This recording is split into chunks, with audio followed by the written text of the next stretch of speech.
Have you ever seen something so old, so strange, that it makes you question what ancient humans were really interacting with? Because deep in South Africa, hidden in cliffs, caves, and rock shelters, there are paintings that show beings that do not look human. Not even close. Long arms, gigantic heads, eyes too big for their faces, bodies that seem to float, figures surrounded by halos and beams of light. And no, these aren't modern drawings. Some of these paintings are thousands of years older than the pyramids. So let me tell you the story of the Sand People and why their ancient cave art has become one of the biggest mysteries in African history. Picture this. You're hiking through the Drakensberg Mountains. Everything is quiet, like the air is holding its breath. You squeeze into a narrow rock overhang, and bam, the wall in front of you looks like someone pressed pause on another world. Hundreds of tiny figures running, dancing, hunting, but then right next to them, these tall, stretched-out beings with oversized heads and weird, elongated fingers. Some have antelope features mixed with human features. Some have spots and stripes like animals that shouldn't even exist. Some look like spirits made of smoke. And the creepy part, the Sand say these weren't just stories. They were things their shamans actually saw. Let me explain. The Sand People are one of the oldest cultures on Earth. We're talking tens of thousands of years of continuous history. They weren't drawn to decorate rocks. They were documenting experiences. Things they believed were as real as you and me. For example, many paintings show a tall, glowing figure with a head like a light bulb. The Sand call it a therianthrope, part human, part something else. To them, this wasn't imagination. It was what a shaman encountered when entering the spirit realm during trance. And here, where it gets weird. When modern neurologists studied the brain patterns of trance states, they found that many people, across different cultures, see almost identical shapes. Long beings, floating figures, animals merging with humans, entities surrounded by geometric light. So now the question is, were the Sand simply drawing what the brain does under trance? Or were they actually seeing something? Let me give you one example that gives researchers chills. There's a cave in the Eastern Cape where the walls are covered with these tall white figures. But at the bottom of one painting, almost unnoticeable, there's a row of tiny human figures drawn next to them, like a size comparison. And the humans are tiny, almost ant-sized. What were the Sand trying to say? Were these spirits, giants, visitors, gods? And why draw them towering over humans, unless that's exactly how they appeared? Now, before anyone jumps to aliens, slow down. Let's go deeper into what the Sand themselves said. Their shamans described entering a place called the Second World, a reality layered on top of ours. They said that when they reached deep trance, their bodies stopped working, but their spirit left and walked into a different dimension. And in that dimension, they met beings of light, beings that taught them things, beings that healed or punished. Some shamans said they came back from trance with knowledge they didn't learn anywhere else. Herbal medicine, weather predictions, warnings about danger, and the paintings. They believed they were painting what happened in those journeys because the beings wanted them to. And here's something that gives many researchers goosebumps. Some paintings show figures with lines coming out of their heads, like rays. The Sand called them people who glow, people who shine like fireflies, people who move without touching the ground. This freaked out early colonial travelers. They asked the Sand tribes, "Who are these glowing beings?" And the Sand responded, "They came from the sky world. They came to teach us." So now you see where the controversy comes from. Anthropologists say the paintings are metaphors. Neurologists say they're hallucinations.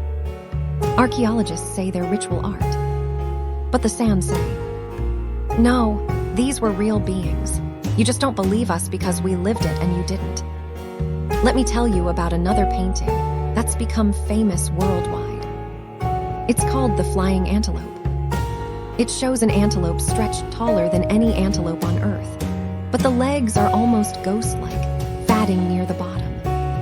Behind it is a human with arms raised, like he's being lifted. The Sand Legend.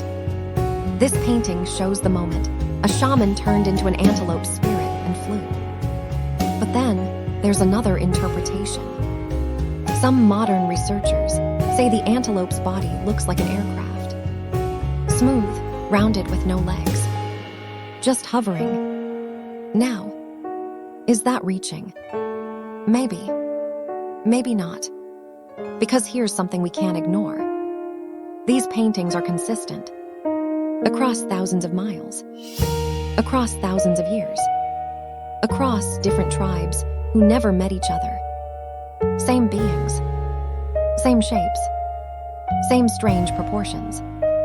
Same light. So either every shaman in South Africa was hallucinating the exact same thing, or they were all interacting with something beyond our understanding. And it gets even more mysterious. In 1910, a farmer discovered a cave full of these paintings and invited missionaries to look. One of them, a priest, pointed at a tall figure with a strange, bulb-shaped head and said, "This looks like an angel." A San elder standing next to him said, "No, not an angel, something older." What does that even mean? Older than angels. Older than spirits. The San believed that before humans existed, the world was filled with first beings, creatures made of light and shadow who shaped the land and the animals. And some of the cave paintings look exactly like the descriptions of those first beings.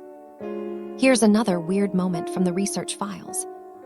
Archaeologists found a cave where the paintings weren't just on the walls, they were on the ceiling.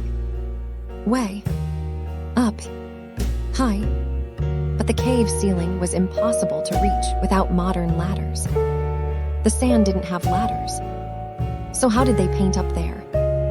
One theory is that a shaman painted them while in trance, standing on nothing. Or, more realistically, the ground level changed over time. But what if that's not the case? Let me tell you something fascinating. Some shamans said that during trance, they could stick to walls and climb them like lizards. When scientists tested this by interviewing several shamans from unrelated tribes, the descriptions were weirdly similar. Climbing walls, walking on ceilings, floating, and then you go back to the paintings. And the figures look like they're climbing vertical surfaces. One more creepy detail. In some caves, scientists found traces of glowing paint. Actual paint that glows in the dark. Think about that. These ancient people had glowing materials. Thousands of years before Europeans created things like glow pigments. So what were they using? And where did they learn it? Let me wrap your head around one final mystery. In the Drakensberg range, there's a cave the locals refuse to enter. They say the spirits inside are not friendly. When a research team went in, they found paintings of beings with giant oval heads. Heads so big they look, well, not human. Around the beings are small human figures kneeling. Some in fear, some in worship. And above them, a massive spiral, the universal symbol for portals, gateways, and the movement between worlds. The Sand translation. This is where they came through. Look, I'm not telling you these beings were aliens. I'm not telling you they were gods. I'm not even telling you they were hallucinations. I'm telling you the Sand people believed deeply, sincerely, consistently, that they interacted with a realm beyond ours. A realm filled with beings that were neither human nor animal, but something else entirely. And the evidence of that belief is painted on stone walls that have survived longer than most civilizations. So the real question is, what did they paint? The real question is, what did they see? Because whatever it was, It left a record that still sends chills down our spine thousands of years later. And maybe, just maybe, the sand weren't painting myths. Maybe they were painting memories.